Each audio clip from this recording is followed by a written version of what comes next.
Hello, everybody. Hello.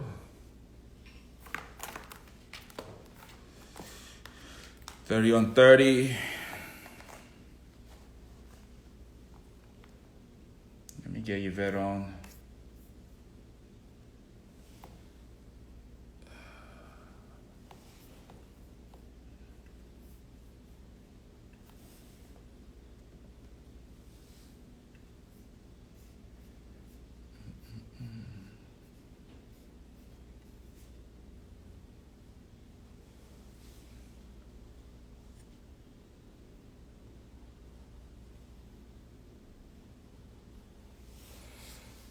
Okay, waiting for Yvette. Once we add it, we get going. Oh, it hasn't even started yet.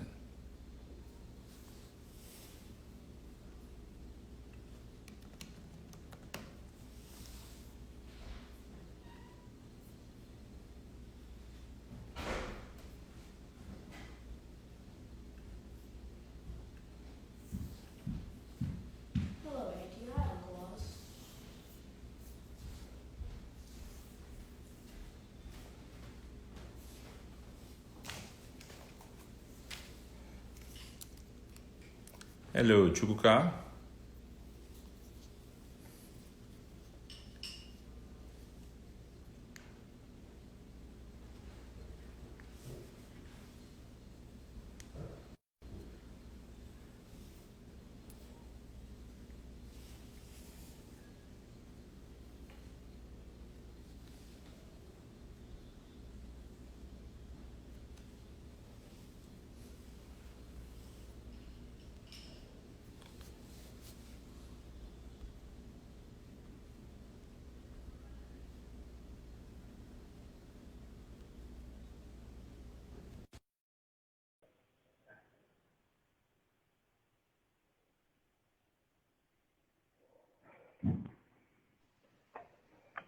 Hello.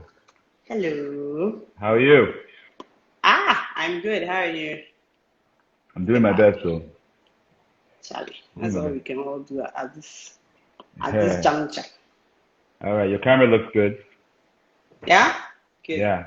I I had like. my studio lighting and all of that, but I didn't have time to fix it. We are doing voter registration, so I literally just rushed home to to come back and fix it No, up. your lighting is fine. I actually brought you. If you Good. noticed, I brought you into my kitchen today. I said that it'd be too You know boring what? to, Oh, yeah, to yeah, yeah. yeah, it'd be too boring to have you in my office. Hi, It's best to Chica. do it in the kitchen. Yeah, I guess. Yeah. So how you doing? You good? I'm all right, Every All right. day, every day is different, let's just say. Oh yes, yes, yes, yes. But some days are better than others. Let's just say. We're all trying to find new schedules. Yeah, a new meaning to life. That's been my occupation lately. Yeah, I we're trying think to. this is a big adult timeout, and everybody's supposed to. I We're always all. feel like Corona can't leave you the same. You have to make sure, There's post there's COVID, everybody has to have a story. there's Like, such I a was thing this before, now I'm there's that. such a thing as post corona. Your post corona outlook. Exactly. Like, you need to have like your pre Corona and post Corona. You know, frankly, like my business is totally shifted. So now I don't even know. Yeah, post Corona is a totally different ballgame. I don't even know what it's gonna look Yeah. like, but hey, we're Well, there. we're all strategizing. Okay, so let's get started. Let me just. I guess I'll set it up. Today we have Mm. somebody special. We have somebody special for you today, guys. We've gone from California, now we're going back to Accra. What do we say? The Aquaba. Yeah, Akaba. Look at me, I'm learning something. I didn't even look that up. Yes, I should have looked it up first to be sure. it's Akaba. So as you guys know, we're doing 30 on 30, which is we're looking at 30 entrepreneurs across the continent. We're looking for entrepreneurs that have authentic stories, authentic, complete stories. We want to hear about their struggles, their failures, no incomplete stories, complete pages, showcasing entrepreneurial talent across the continent. As you know, not last week, last time we had a conversation with Ashatu, who is a Nigerian entrepreneur who's working out of Shuka California. showing off. Sorry, Chuka. I said Shuka is showing off. His Oh little tree, like he yeah, knows, like this 2x4 tree, like it's to say, you, you see. Chuka is actually half Ghanaian. We don't know which half. It was Like every time, I'm like, you we're see, trying to figure it out. It's dropping it down. So what does that one mean? What does ETCI mean? it means how are you? Oh, I'm Yeah, fine you actually. just you say, Thanks eh, for yeah. thanks for asking. I am. So I Okay. mean, so last week I spoke to you for the first time. Actually, it wasn't last week. It was like Friday. Yeah, it was like a Yeah, couple of yeah. days ago. And we were already talking like we know each other forever. I'm like, this is my friend that I've known that I've not had And the the chance to African meet. connection. You know, but you know you're in trouble now because you're right next door. When I'm hungry, I'm coming next door. It's a Oh, 30 come, come. minute Once the flight. borders open, there you are. Feel free to drop by. In fact, I'm coming to visit. Feel free to drop by. So let me just give everybody a little background Yeah. about you before we jump in. Yeah. Mm. So you moved to Ghana about 9 years ago. Wow, time is flying. Yeah. I know. That's Um, how I think I was like, what? Yeah. yeah, time flying. Yeah. You're a Yeah. legal mind, Yeah. you know, legal mind, gifted international. Legal mind, international relations mind. That's the dream that my Exactly. father had for me. Yep. Unfortunately, I didn't follow through for him because when I came to Ghana, I was like, you know what? It's I'm time to gonna be my own person. I'm I gonna need use to that be my legal own mind boss. to open a restaurant. Actually, no, that's not what I thought initially. I just thought I don't want to work for anybody Yeah. because I'm not a very good employee. I have to say, I It's, don't, it's good to I know. don't, I don't follow rules very well. So in the States and in Europe, they work because there's structure. But here, I knew instinctively that I was going to get into trouble because, Yeah. like, it just wouldn't work.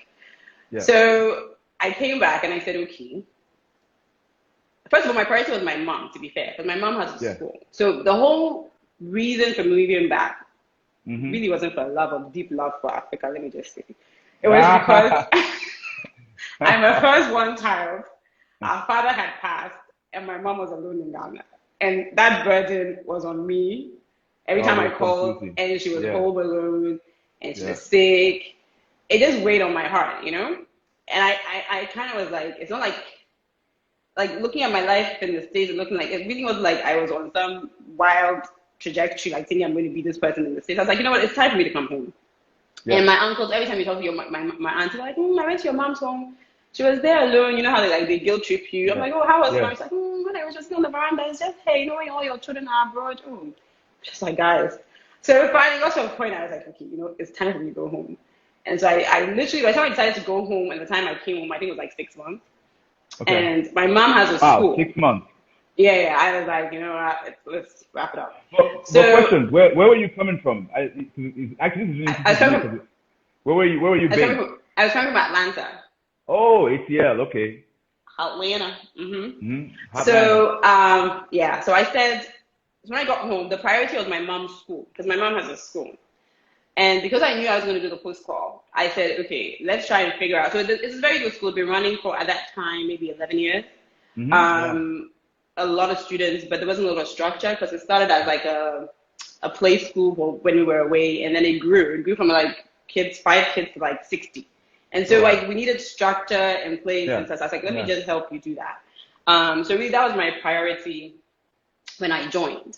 Yeah. So when I'm in the office, I'm fine. But having 60 children running around you, I'm like, you know, this is not a long term. This is not for me. This is not for This me. is not my story. So I was still trying to figure out what it is I was going to do. Yeah. And in the meantime, still eating 3 square meals, African meals a day. And you know how Yes. I do. Right? No. I'm very aware. Yes. It's not friendly on the clothes you bring from abroad when you're doing that. No. So You have to be shopped. You have to be friendly with the tailor. yeah. Oh, thank you. Get friends with the tailor. So I was like, you know what? This is not sustainable either. So I started saying, you know what? I'm just going to swap. It really was from a health point of view. I said, you know what? Yeah. Let me just switch Yeah. 2 meals a day with a salad and a juice. Okay. That's literally what I said. And I said, and so I was talking and I was telling a friend, oh, I've decided on this thing on Monday, I'm just doing a juice and a salad, you know? And, you know, and he was like, oh, I'm interested. Why did you add me to this was like maybe Your program. 3 or 4 months after I'd been home. Why did you add me to your program? I was like, oh, sure, no problem. Yeah. And so the next day I sent the juice and the salad that I made 2 portions and I sent it to his office. And then the next day he's like, hey, what are we eating? And I was like, we? Right. Okay, So so anyway, this is how you started the delivery business. This actually yes. slipped in. This is how you slipped This in. So is this. literally, so literally it went from two people in his Hmm. office, and his office was actually the real estate company. They had just relocated, set up in Ghana actually, that Okay. actually built One Airport Square, which is where Cafe Kwae is. So this Okay. story started like literally 8 years ago. It Okay. started. And so they Okay. hadn't been dug ground. They just had the, when you go into the real estate office, they have the Yeah. plans and the model and Yeah. everything.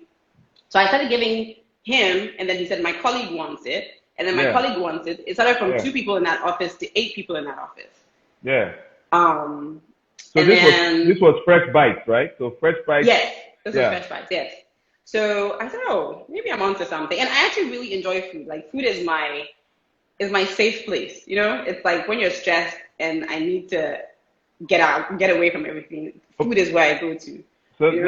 let me just use that to bring you back a little bit, right? So you just mentioned something. So for instance, like I said to you, I said I'm in my kitchen, right? And the reason why I chose to be in my kitchen today is because while I was setting up like my lights, like you said, in my office, I'm like, we're about to discuss food, which is a very, very important subject. It's one of my, I'm a foodie, right? Oh, so okay. yeah, I love eating. So you're in trouble. So I say, you know what? Let me change my environment and go to the kitchen. So now that we're talking about food, why don't we just ease in jejely and just tell me what's your favorite food? And the Ghana food. What's your favorite? So of course, not to be cliche, but when you get No, the don't. good Ghana jollof, like when the rice Okay, is now. 1-1. Oh no, jasmine rice. When the Do rice is do you see 1-1. do you see what I'm wearing today? No offense, let's not even go there. I came ready for you to discuss this Ghana jollof rice issue. When there's jasmine rice, not any parboiled business. Jasmine, the rice is 1-1. The tomato is just red. It's like a good in between orange and red. You guys And stay then away from this jollof conversation because if you do this jollof argument, we will not reach business. that's why you have to just accept your position in life and let's just move on. And then you add the ladies first, because it's ladies first, and because I'm a Mhm. gentleman and you're my guest, I will just be okay. I That's won't okay. argue. And besides, if you come to Accra, you have to come to the community to feed you. So please, It's true. You anyway, cannot argue with person that feeds you. exactly. So you add that with kelewele. Kelewele is rice plantain, and then goat meat in some tomato stew. That's my favorite local dish. For those who don't understand kelewele, can you just help us break So it down? kelewele is rice plantain. Yes. That is not just fried, but then you add some other spices. So you add ginger, you add salt, you add pepper, you add cinnamon, you add cloves, and you create like a seasoning. Exactly. And then you marinate this plantain in it and then you fry it. It's very righteous. You can buy itself with peanuts, but it goes best with jolly, as we call it. Okay. Wow. So that's my favorite food to eat. I don't like to cook it because it takes a lot of time. But that's my favorite food to eat. Are you okay? Are you having sound problems?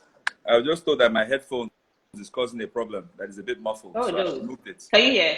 I can hear you fine now. I can hear you fine, but I wasn't being heard properly, I'm told. So now, that's your. I'm still struggling with the food you've said that you just described. Jollof, what do you enjoy That's cooking? it. Okay, so I'm a bit of I like quick food, not fast food, but food that doesn't take too long to make, hence fresh fries, because I really like salad. If I'm cooking myself, it will ideally be salad, a really good salad with like grilled fish, grilled meats, grilled chicken, whatever. Very simple stuff, maybe something. But yeah, I don't like to be too long in the kitchen, especially African kitchens. It's hot and they have lights. So I don't like to be there too long. So yeah. But if my mom is cooking, if I'm going home for lunch, it's jolly, kelewele, goat meat, and a chilled cook to push it down.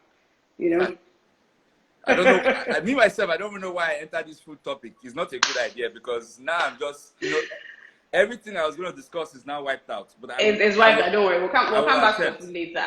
So you were telling us about how you sort of stumbled onto an idea, which was Fresh Bites. So let's take that. So you start Fresh Bites. Let's see how Fresh Bites.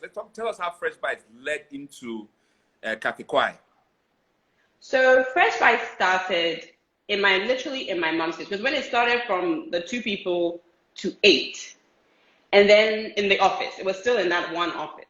Yeah. And then, but when I moved to Ghana, there was this whole dry. There were a lot of, it was like the season of the returnees, as we call it. So a lot of people were coming back home. Yes. There was a lot of like foreigners in Ghana. It was like a really, 2011 was hot. A lot of people were coming back. Yes. That was like right post after the crash of 2008, 2009. Exactly. Everybody so a lot of people do it again at the Go House. Let me just bounce and go to my country. So so there's a lot of so returnees who were used to the kind of food that I was making.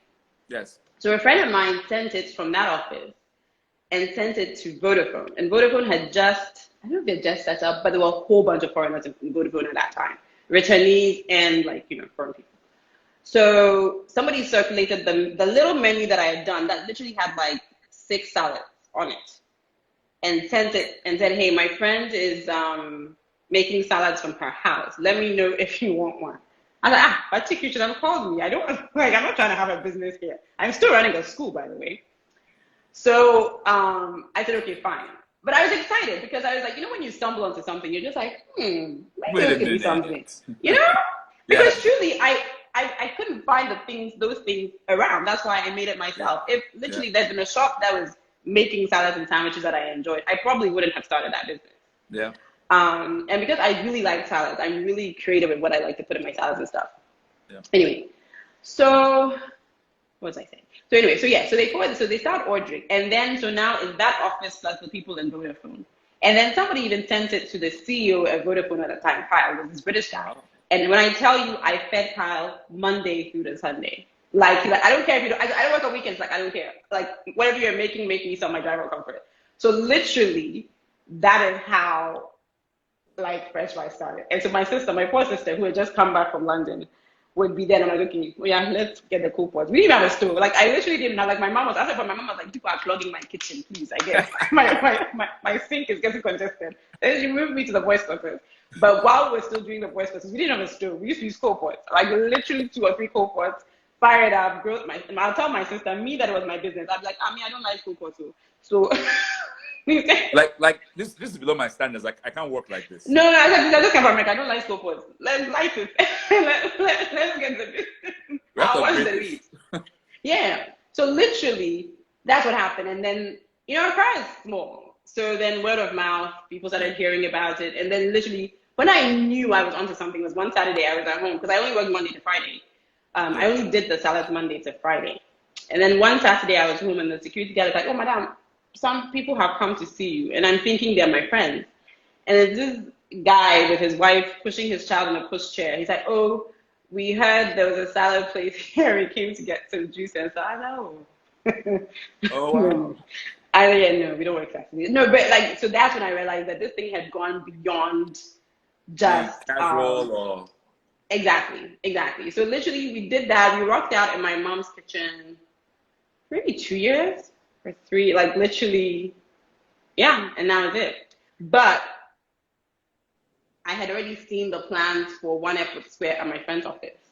And I had told them this is where if I ever open a cafe, this is where it's going to be. Forgetting that it was in the most high priced area in Accra. I know how I'm going to pay for it. I was like, this is where I'm going to be.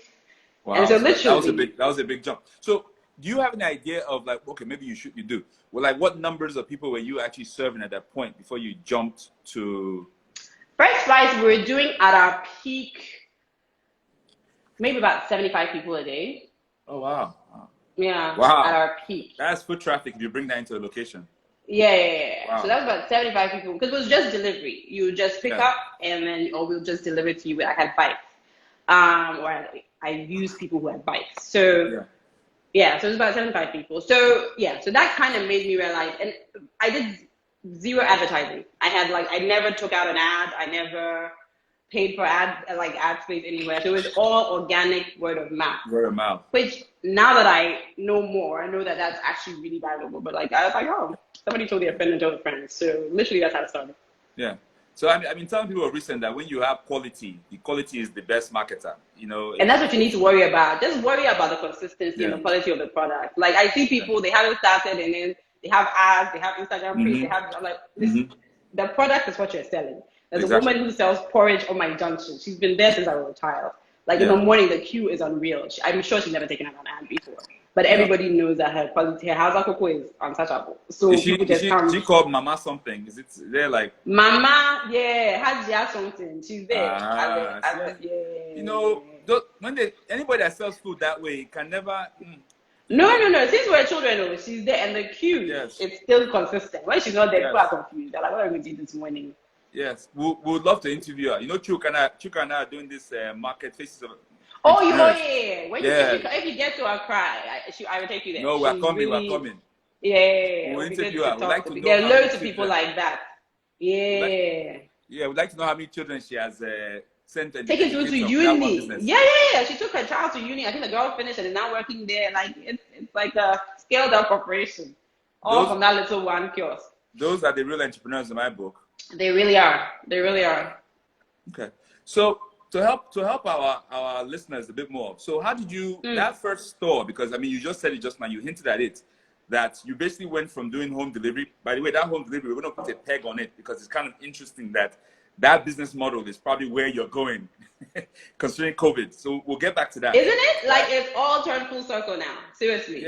Yeah. So it's like you've already learned that model. So it's now to apply it again to your larger platform. Yeah. This time you're not using coal stoves. You now have your proper. So maybe better. I got my equipment set up. That's right. So so help us understand like how you because a lot of us struggle with that, right? So that very first store, and you actually said that it was very highbrow. How did you transition from here I am running a school, moving from part-time into doing 75 people a day? How do you now transition? How do you raise funding to now enter this more established environment? So in between, so there was a time when those who come to Ghana, we had a really bad power crisis, but I guess coming from Lagos is all very relative. But we have like a period in time. Yeah, I'm doing those jobs though. Don't think I don't understand. I'm being. No offense. I'm just saying like life is relative. So I'm very sorry. Let me behave myself. So coming from we had like a 2-year period. Yes. Where we were rationing electricity. Like we had 12 hours on, 12 hours off. It was hell. Yes. And so I actually ran away and went to the States. I was like, this Africa, I can't hack it. I'm not made for this harsh life of sleeping in the night and mosquitoes buzzing in my ears. So I left. I went for like maybe a year and a half. I was like, I'm out of here. I'm gonna try to figure out my life. Meet a wealthy lover. Peace out. And then and so my friend calls me while I'm in the States. It was like, and this is like 2 years. He's like, hey, by the way, the development that we talked about. We're digging ground and we looks like we'll be done soon. Like we've started and it looks like we'll be done soon. I was like, oh, okay. So it's like, are you still interested? And frankly, I honestly just said yes because I plugged back into my life in the States. I was temping. I was okay. I just wasn't like, forget Africa. My brothers had come back. My sister had come back. So my mom was fine. The main reason why I moved back to Ghana was like she was sorted. Yeah. So he said, yeah. I said, I've already put your name down as an interested, the first retail client. I'm like, oh, okay. So let's get, and then she was like, and then I had another friend who was like, no, Yvette, you could do it. Your product was great. Obviously, they were also trying to sell their product, right? Because they're trying to find tenants for this building. Yeah. So I was like, okay, maybe I can do it. She's like, yeah, just let me send you an expression of interest. You don't have to pay any money now. Just fill the expression of interest, and then when time comes, we'll figure it out. Yeah. So I started talking to people. At that time, I just thought investor, like somebody comes and partner, they put in X money, I put in the sweat, I run it for them because I really wasn't even looking at it. I wasn't thinking that far ahead of time. Yeah. So I started pitching to people, but the idea, and I pitched to a lot of people. It's all these money guys who are risk averse. They're like, salads in Africa, I don't think so. Clean food in Africa, I don't think so. Africans, we like our heavy foods. Nobody's gonna like. So I got rejected. We like oil. Yes, and rice and stew. So I got rejected like 100 million times. Like everybody's like, no, I don't think this idea will work. Like, So finally, I never told my family about this because they were going to be like, really, you again? Like, what do you want to do now? You have come again. First, you took over our our boy spotter, then you left. Now you say you want to go and take over and you gone, and now you want to come back and tell us you want to make salad. Hey, so anyway, no one you want to make salad anywhere. You want to make salad in one of the most expensive places in Accra. I was about to say salad that needs rent. You want to make salad that needs rent. Thank you. Because at that time, my menu was just salad. It was salad sandwich. It was very much like a press. You know, like a press or like a Starbucks. It was very basic. Yeah. So then I started telling my family about it. And they were like, okay, are you serious? Blah, blah, blah. And then finally, my family were like, okay, if you are serious, we'll help you. Since you have been rejected and nothing is happening. I mean, and fast forward a few months. But yeah, finally, my friends and family, it was basically friends and family who invested in money. Okay. Yeah, it was just purely that. Yeah. So, rejection is part of it. I just said rejection is part of it. You have to have a tough skin. You don't take it personal. Even though there are a couple of people who rejected me, and now when it comes to Kwae, I look at them sideways. But, but I'm like, you give them their complete salad and you move one leaf. Yes. Like, oh, I know that. I remember when she started. I'm like, yeah. So anyway. but entrepreneurial journey is rejection and is risk. Yes, right? You gotta have a tough skin. You don't take it personal. Yeah. Just let it roll. Like move. I mean, yeah. So just keep it rolling. Yeah. So I was pretty lucky in that sense. That's excellent. So how many locations do you have? How long did it take you to scale to another location? So I've heard so far is you have the delivery business, which you stopped to escape I said NEPA. You know, our own is NEPA.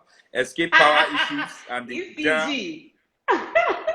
general issue. Yes. You know, there's Chuk and I call it BYOE. Bring your own everything. Everything. You are your own republic in East Africa. When you're doing business in Africa, you better bring all the things you got it. Exactly. That's me. Chick, I bet lipstick and you're cool. Like, you just gotta.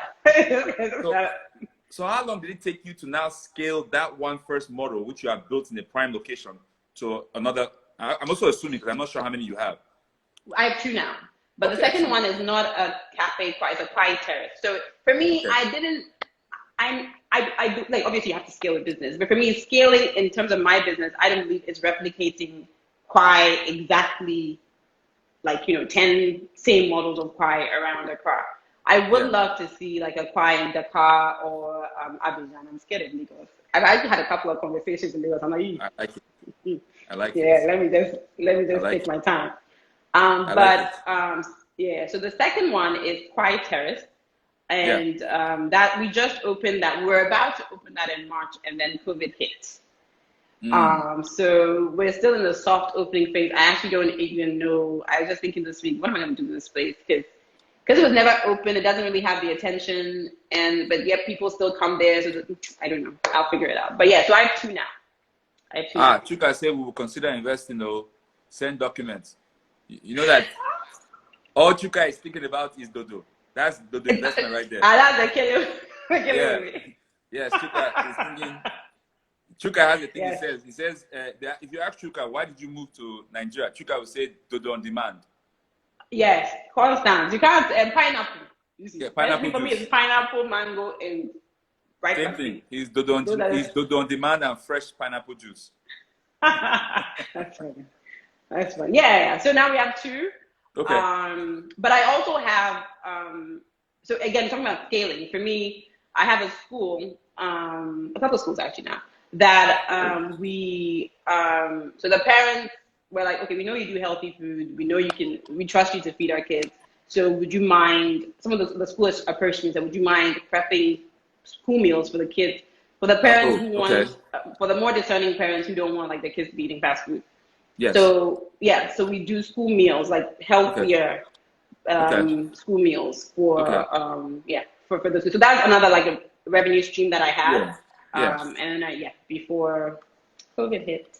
Yeah, I think a lot of times when people think of scaling, they get narrow-minded to the business that you're seeing, as opposed to what are the different new verticals that can be stood up on this one business. So that's like. And in Africa, let me tell you.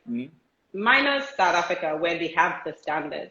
For me, it was really purely a selfish reason why I didn't open another Cafe Kwae, because I wasn't sure with the skill set and with the background that the team that I'm working with right now, if I can be sure that the rice pot you're eating at airport will be the same one as Laboni. And I didn't want someone to go and stand somewhere and Yes. say, hey, when you go to our body, it's not the same. So I said, you know what? Let's just create a whole different concept. It's Yes. still a Kwae brand. People Yes. know the brand stands for quality and stands for innovation, whatever. Let's just create a totally different experience. Yes. So that they're not comparing. The only thing they'll compare is the quality and the standard.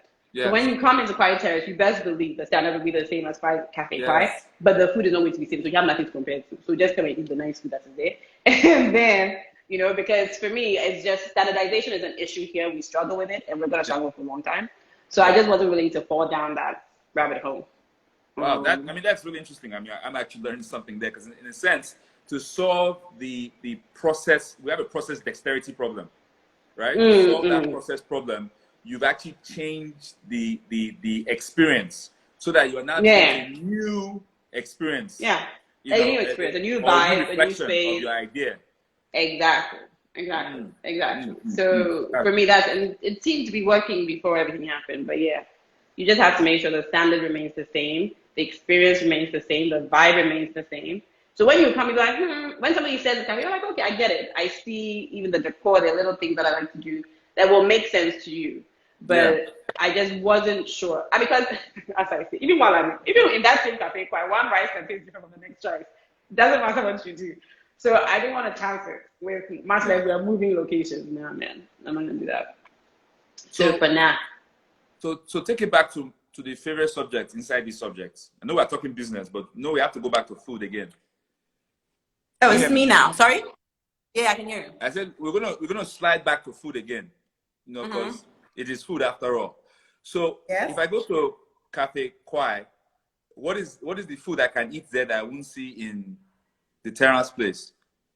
Okay, so we have a rice pot. Okay. Rice pot is like our own brand in Terrace. Own version of fried rice. So breaking up. Yeah, so we have pumpkin, it has shallots, it has like a lot of vegetables, it has chicken, it has beef, it has corn, and we have some special spices we put inside. So you don't have that. Correct. You don't have a Terrace. Okay. We have the fula shake. You guys have fula in the north actually. In the north, fula is like it's millet based. Oh yes. Yes. So the millet based. So we have a fula milkshake, which is like my #1 bestseller when it comes to drinks. Yes. The fula milkshake is like fula with vanilla milkshake and some other seasoning. Yeah. So that you won't get that at Terrace. Okay. At Terrace we have a badass meat pie, which you'll get at Terrace. We have some grills. Terrace actually has a grill because it's an outdoor space. So we actually had a lot of simpler grilled meats and stuff. We don't have that at Kwae. Okay. Yeah. So it's beginning to seem like this Accra trip is a 1-week trip. We can't. Oh, we can't do it in 2 days. So you can't just come to Accra and so myself, my friend here, Lanre Kuye, is coming, and Chuka is 1 week. Very good. So very good. To ensure that we. Okay. I think we've done that point through. Oh, don't worry. Yes, because we are also food critics. We'll do articles and stuff for you. Don't worry. Oh, Larry, I know Larry has had the rice pot. Oh, I know Larry. Okay, now that you're talking about Larry. Yeah, he said rice pot is banging. I know now. Some people know they know these things. They have been enjoying life for a very long time without some of us. And you see, your friends are leaving behind. These are friends who. I see. I will soon change friends. Don't worry. So let's try to go a little heavy, right? So tell us, what is a big cliche of a question, like what is your favorite color? What is your worst fear as an entrepreneur? I think my worst fear happened with COVID. So now COVID. I don't know if COVID I'll have any fear again. Because I used to be afraid. I used to say, hey, what if I go to Kwae? There's like the imposter syndrome, right? You think, this is a fluke. This is not going to happen. People are just, you always think, it's accidental, on your best I'm lucky. Day, exactly. On your best day, you think, can I replicate this, right? So I always used to say, hey, what if I go to Kwae one day and nobody comes there? Hey, what if people stop eating at Kwae? Hey, I used to say that. Like, those are like, it happened. When we announced the first case of coronavirus in Accra, I think we went from, 175 people that day before to 4. It was that crazy. Oh, wow. So you've experienced it. Yeah. And it was shocking. But then I had started already reading stories about what's happening in New York and London. So I was kind of like prepared for it theoretically. Yeah. So for me, that was literally my worst fear of people not coming. And that happened. And now it's kind of picking up again. So yeah. So that was my worst fear. I was afraid that people Won't show up. won't show up. Yeah. Yeah. And they didn't show up. And they still Yeah. don't show up as in the numbers as they used to show up. You know what I mean? I think most entrepreneurs have that fear. I mean, it's like, especially if you run a business that is not, it's not like a running service.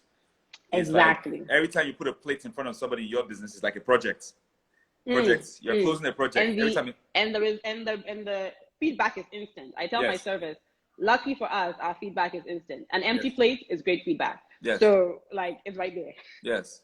You know what it is. You're on the right path. In my business, the project timeline is like 6 months. So it's towards the end. The customer goes, I don't really like this.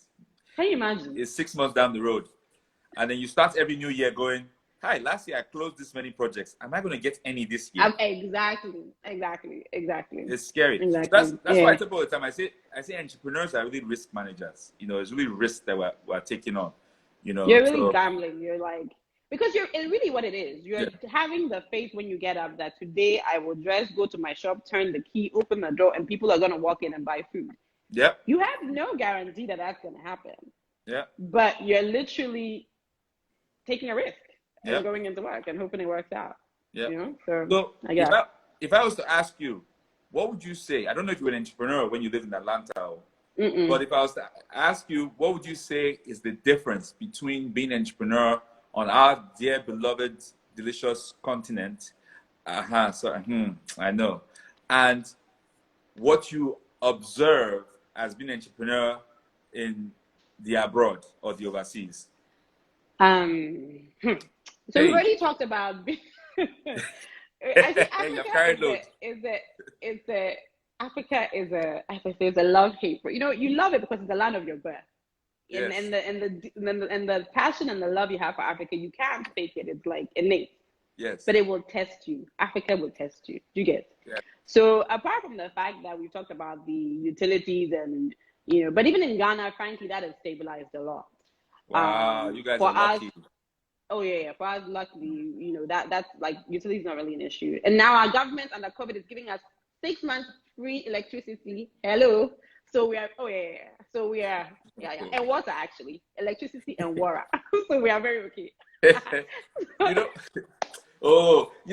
You're in this conversation alone, you are doing your very best. I'm jabbing you, eh? You are doing your very best. I should respect myself because I just met you. Very sorry.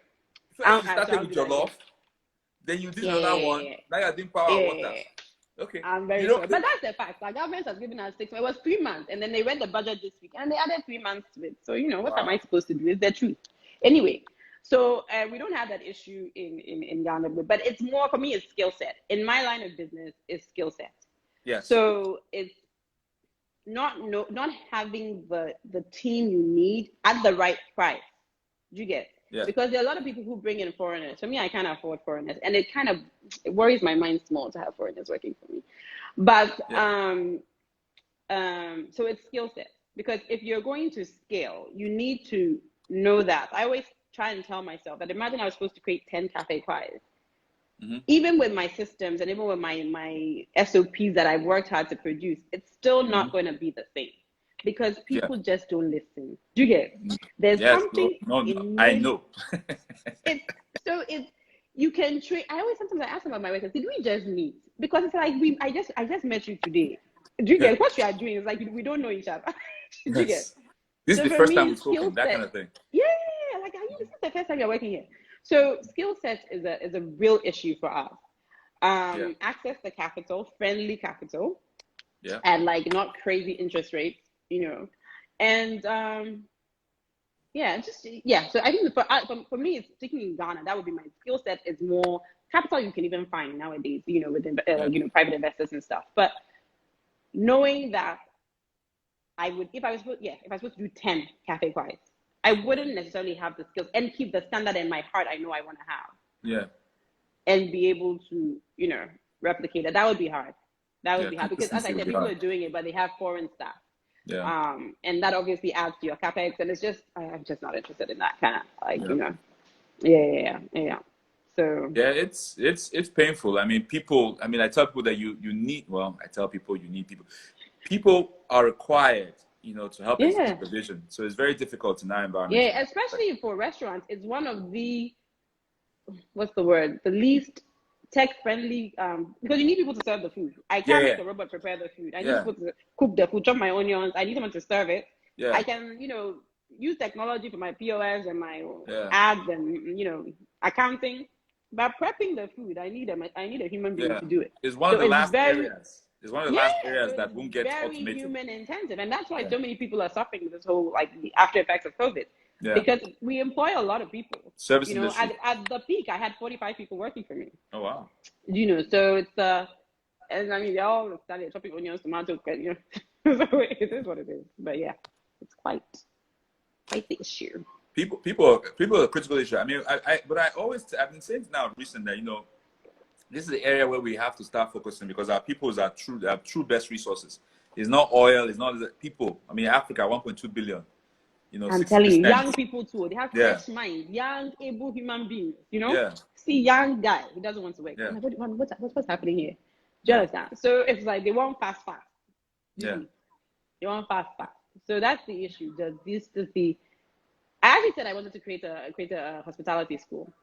Because that's the other thing is, because of the nature of our economy, poverty is a thing, So most people are not coming in here thinking, I want to be a restaurant manager, or I want to be they want to work somewhere where they can get some quick money. You see? So people are not coming into the business for the love of the business, which makes a huge difference. Yeah. You get? So you have to have the right passion for it. Exactly. You have to have I don't even look at CVs. I throw CVs away. When you ring me, I say, please don't waste my time. I look at your attitude. I look at your demeanor. Are you willing? Do I sense that you're willing to? I can teach you how to wait tables. I can't teach you how to smile and to have a good attitude. That one is your mother taught you at home. Yeah. So if you don't have it, you don't have it. How to serve people. How to serve people. That spirit and enlightened hospitality, as they call it. So empathy. A lot of people don't have it. Exactly. A lot of people don't have it just because they're coming home, they're carrying wahala. So, so like, take your food. Exactly. And I must say that if you read our reviews, TripAdvisor, Google, our service is one of the things we're really known for, and I'm very proud of that. But it takes work. It takes you, the leader, also being there, them seeing how you respond to issues, them seeing how you deal with customers, them seeing how you love your customers. Yeah. And then when you're not there, they have the confidence to say, okay, Madam, we're here, this is what she'll do. So that's I'm what Madam will do. Exactly. Yeah. There are a few special people like that you find that actually can. Yes. And when you find them, that's what I'm saying, it's already in there. They're just pleasant, they have a smile. And even if you don't have experience, I'll take a chance on you. Versus somebody who's waited at some Chinese restaurant for 15 years.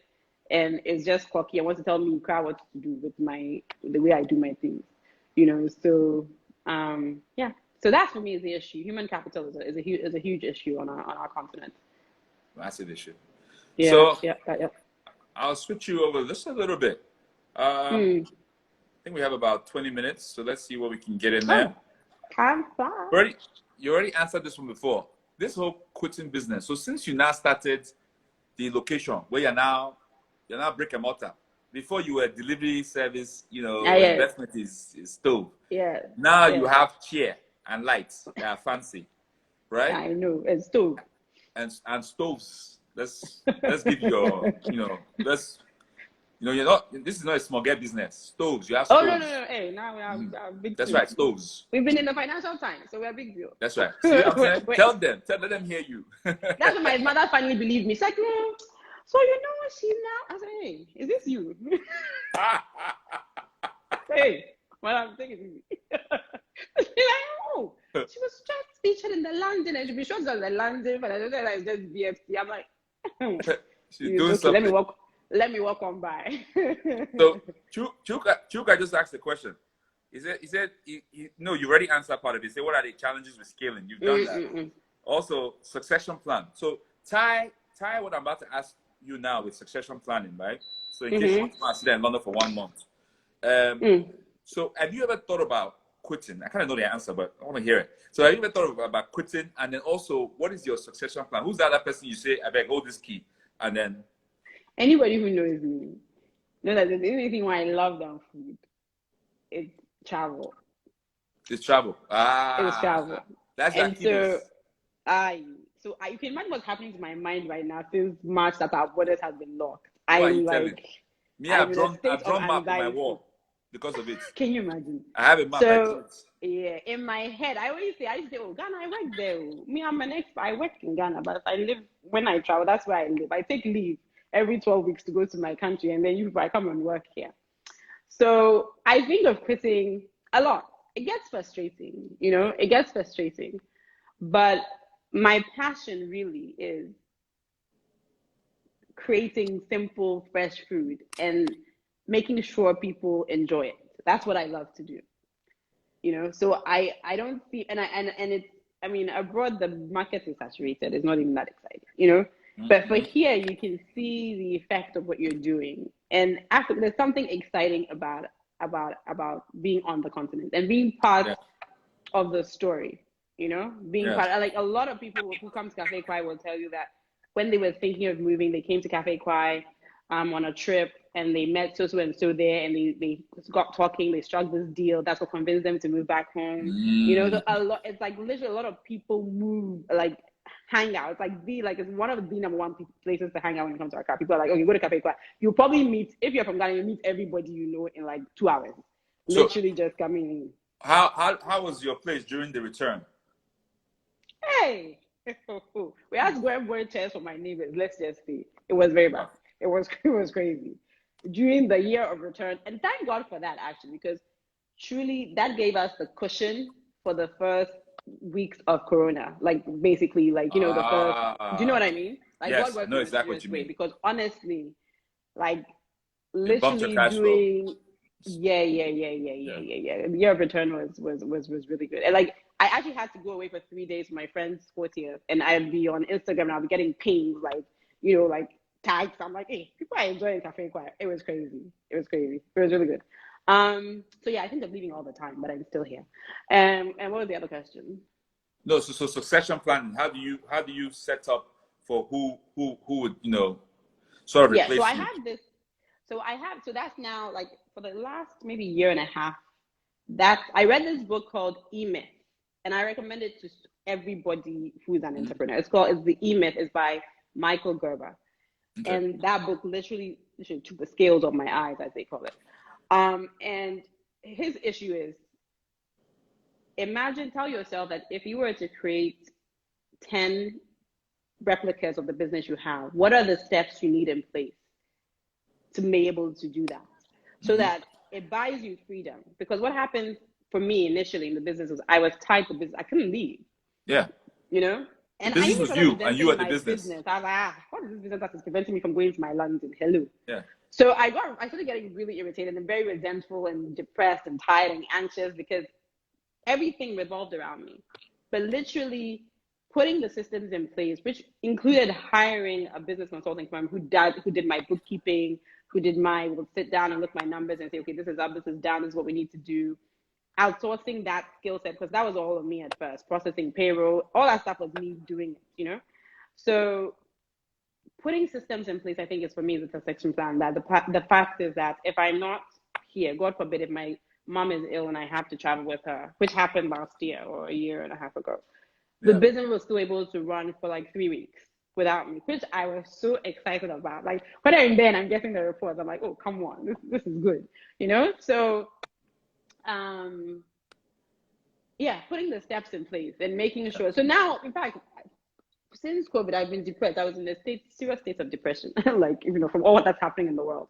So even the whole of last week, I didn't go into the office. Like I have like cameras on my phone and I have system, but like the systems are working. So we have report to me this, and it's not perfect, but at least now they understand that when you get in, even my system for picking up my keys, like you pick it up, you sign in, you do this, you sign in, this is the music you're supposed to play only from this playlist. Like having those SOPs have really, for me, helped me. And so if somebody was coming and say, oh, I want to buy some of Cafe Kwae, I just like, oh yeah, here, and let me just walk away. And they should be able to run Cafe Kwae based on the systems that we're putting in place. We haven't finished, but we're putting in place. That's the plan, So you're saying, would you also say that COVID-19 is testing? So let's just do this. tell us how COVID-19 has tested your model, tested your processes and procedures that you've been playing around with, and then also what you see as the post COVID-19, and also what you're seeing as COVID-19 positives, right? So okay, so let me take that. It tested us because we're a dine-in focused business. So having lockdown, having social distancing, all that stuff like wrecked our business. We were down at 1.70% year to date. So it definitely it tested us on that in terms of revenue. Like it rocked our boots. What was the other one? The middle one as well. So how it affected you? How it's now tested your processes, your little procedures you put in place? How is it making it better in essence? Because things have changed. So it's making it better because I'm working with a leaner team now because we have to let some people go. Okay. And so I'm left with, as I call, my brightest and best. So we're really now putting it as an owner. It's helping me to see where the blind spots were. Yeah. Because people, in Africa, people cover up for each other and stuff. Mm-hmm. But now I'm in the kitchen. We're only with 2 people. So if I tell you to do something, you don't know how to do it. It's quite obvious. So it's helping me. It's helping us refine that process. We're currently even still working on our SOPs, like changing stuff, moving stuff around. The way we order stuff, the procedures we're still dealing with our vendors. So it was able to expose the blind folks. We had time, really, because when you're busy and you're going, sometimes you're just on autopilot and you don't notice things. But and because revenue is coming in, you're not seeing money is coming in, so you're not seeing 70% less revenue. You're like, hey, this is my 1 CD. Where did it go? Let me look for it. You know, so you're like, why is my 1 CD gone? So you're able to put it into place, and so it's literally helped me see where the blind spots were. Excellent. COVID positive, I think, I was reading yesterday somewhere that as opposed to us rushing to go back to where we were before as a business, yes, perhaps we need to stop and say, what wasn't working before, and what would I like my business to look like now? So for me, we were open from 7 a.m. to 10 p.m. Yes. Between the hours of 7 and 10, we're in a business district, so it's quite quiet after hours. Between the hours of 7 and 10, really looking at the numbers, it wasn't really exciting enough to make sense to open, but it's just because we had done it for a long time and it was just like, we'll keep doing it. With COVID, we reduced our hours. That was one of the things we did. We had to reduce our hours just because people weren't around. It didn't make sense, and staffing also to keep staff short. And I realized that I think I like being a daytime cafe. I like being known as a place you can come grab your breakfast, your lunch, and a light snack after work, and then we go. Terrace might be open longer because it has a vibe and it has a terrace. We sell gym. We have a gym bar. We're promoting that kind of stuff. But for Kwae, I think I'm okay with it being a daytime cafe. Okay. So for me, it's just, and I enjoy the time I have now for myself in terms of personal development. Yeah. Because I think I was just so caught up in business and working, and sometimes not even effectively. I always say, if Kwae is open, my mind is on. As soon as you lock the door, then my mind shuts down. But even if I'm not there, so far as the door is still open, my mind never shuts. You're engaged. Yes. And I didn't realize on a personal level, on a health level, how the toll it was taking on me mentally.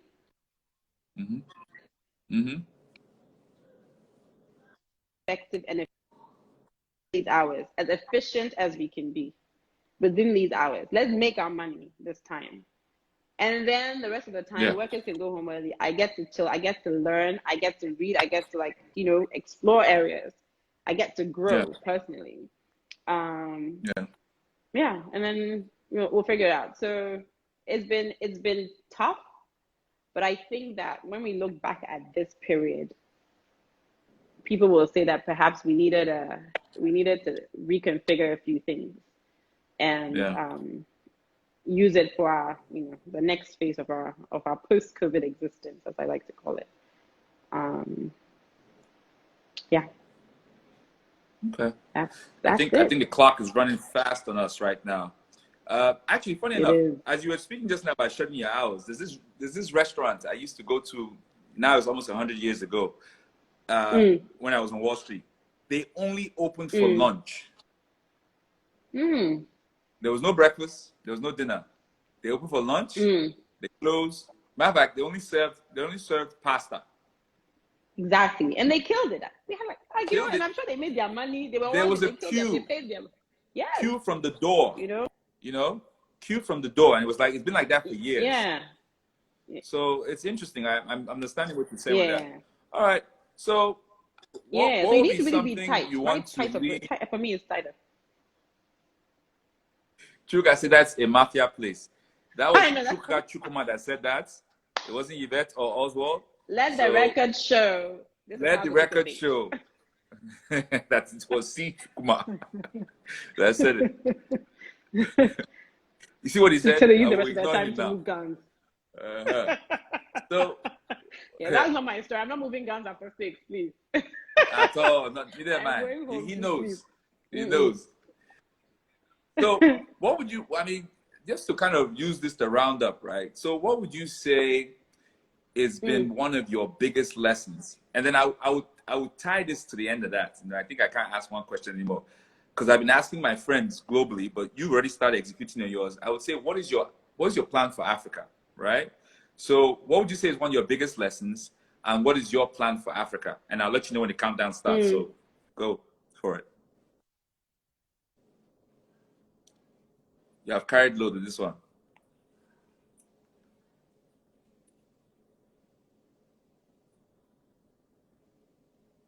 Is it frozen? Yeah, there we go.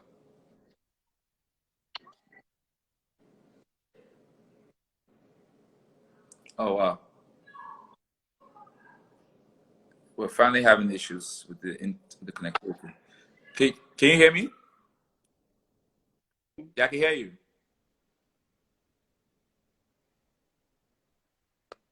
Yeah, I can hear you now. The internet is acting up. Yeah, I can hear you now. You're good. You're back. Okay. So you're about to say? Biggest lesson. Okay, so my biggest lesson is consistency. Stay consistent. Okay. Keep your head down. Because a lot of in Africa,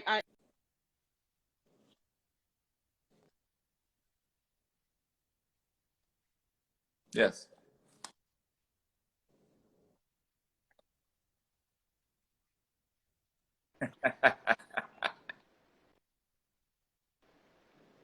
Yes. I can hear you. Our biggest issue is consistency. Hello. Yeah, I can hear you. Continue. Okay, so consistency is a big issue, right? And so just stay consistent.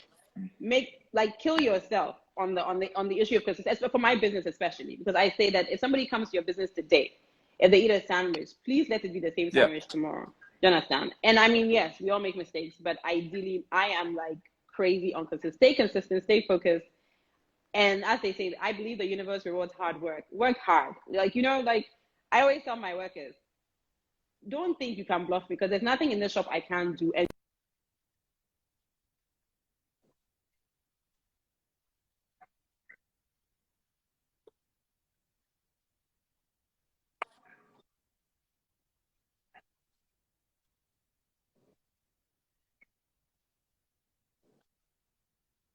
Excellent. I think the network is coming for us, and we actually have about a minute left. What's your plan for Africa? Yeah, just give us something. Yeah. You're already in it. Hello? Can you hear us? Yeah, I think. Hello? yeah, can you hear me? Okay. Oh, we love your place of consistency. Oh, I love that. Yeah. Anyway, those things make me so happy. You don't understand. understand. I get so excited. Like I'm a review Nancy. Like when I go and I guess I'm like, I tell my workers, who did this person? Why are they giving this review? And I put my people don't give me these reviews, please. Something happened while I wasn't here. Tell me. And then I always find out what happened. How many minutes we have left? We have 37 seconds. Oh, my plan for Africa is I don't know, keep loving the continent even though it doesn't love us back. But We just keep have to being like, embrace. We have to we embrace just our have to just continent as love well as we it. can. Be like that girl. Like, I love you. I don't care if you don't love me back. I love you. So yeah, that's just what we're gonna do. Okay, Like, so we're about to get cut off now. And this has okay. been fantastic. We had a good Thank time. you. We'll have to do this again. So this is 30 on 30. We're going around the continent talking to entrepreneurs who are doing great things. And this is Ghana, Cafe Kwae.